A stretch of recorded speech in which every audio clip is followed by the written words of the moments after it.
A girl who was a Quran memorizer suddenly passed away. The terrifying torment of the grave befell her, and people started seeking the hidden secrets of her life. Why did this happen?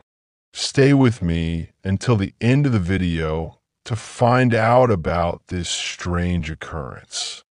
Fatme was a devout and chaste girl born into a religious family. Her father was a pious and righteous man who placed great importance on her religious upbringing from a young age. He sent Fatme to school and also made her memorize the Quran. However, fate had it that her father passed away early, leaving Fatme and her mother alone. Fatme's mother was a hard-working woman who worked in other people's homes to make ends meet. Since Fatme had a passion for sewing from a young age, she started working with the sewing machine she inherited from her mother. She was so skilled at her work that the village women would come to her to have their clothes sewn.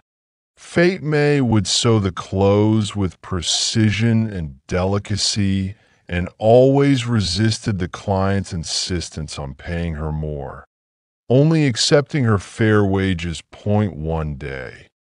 Two women from the neighborhood came to her with fabrics that looked strange and suspicious. They insisted that Fatme make clothes for them with these fabrics and were even willing to pay a large sum. However, Fatme had an uneasy feeling about the fabrics. With a calm smile, she said, "I cannot use these fabrics. I'm not sure if they are halal or haram." The women looked at her in surprise and said, "Why are you so strict? We are paying for it." Fatme firmly replied, "Money that is not earned through halal means has no blessing. I cannot buy food for my mother with such money." Seeing her determination, the women left disappointed. Fatme continued sewing with the same honesty and integrity for years, and with the small savings she had, she managed to cover her wedding expenses. She married Abdurrahman, a devout and hardworking young man. Abdurrahman loved his wife dearly and was always grateful for her efforts. They had a simple life, but it was full of love and tranquility. After a while, Fatme became pregnant. Abdurrahman was overjoyed to hear the news and took even better care of his wife from that day on. He even helped her when she sat behind the sewing machine to reduce her fatigue. When their daughter was born, Abdurrahman distributed sweets to every house and thanked God that a few years later, when their daughter was older and could help her mother, Fatme resumed sewing. She wanted to ease the burden on her husband. Red-Heart Abdurrahman was the sole breadwinner of the family, taking care of the electricity bills and living expenses. Fatme understood well that life was tough and wanted to help her husband. They were blessed with 2 more children, and their lives became warmer and more prosperous. Fatme always made sure to focus on both sewing and raising her children, instilling religious teachings in them. However, life doesn't always go as planned. Suddenly, Fatme fell ill unexpectedly and passed away after some time. This news struck Abdurrahman and his family like a thunderbolt. Many people attended the funeral. Everyone spoke of Fatme's faith and piety and prayed for her forgiveness. After the funeral prayer, She was buried in a cemetery far from the village. Abdurrahman, who was deeply saddened, realized that he had left an important key in the grave. He was forced to return to the cemetery in the middle of the night, a place he had never visited before night. When he reached the cemetery, his heart was pounding heavily. A heavy silence filled the air, and the sound of the wind howling made the trees tremble.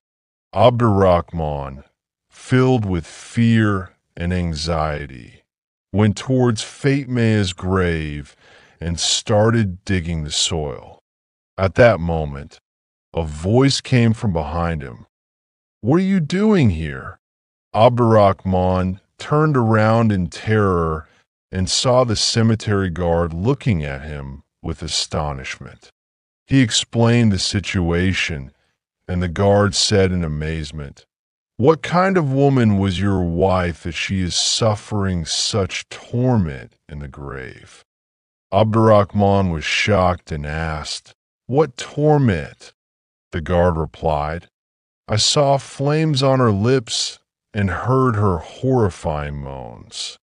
Abdurrahman returned home in terror and told everything to Fatma's mother. They went to the mosque's imam and narrated the story. Her mother said, "Fatma always sewed. Even if there was any extra fabric, she would return it to its owner." The imam asked again, "Perhaps there is something else. Think carefully." Her mother recalled, "Yes, she always cut the thread with her teeth. I told her many times not to do that, but she couldn't break the habit." The imam sighed and said, "The thread is a part of the client's trust, and she used it without permission." This seemingly small act was a trust that was not properly fulfilled. From that day onwards, the people of the village became very sensitive about trustworthiness. Even if they had the smallest item belonging to someone else, they would return it. They prayed for Fatma's forgiveness and became fearful of divine retribution. After that incident, Abdurrahman couldn't sleep peacefully at night.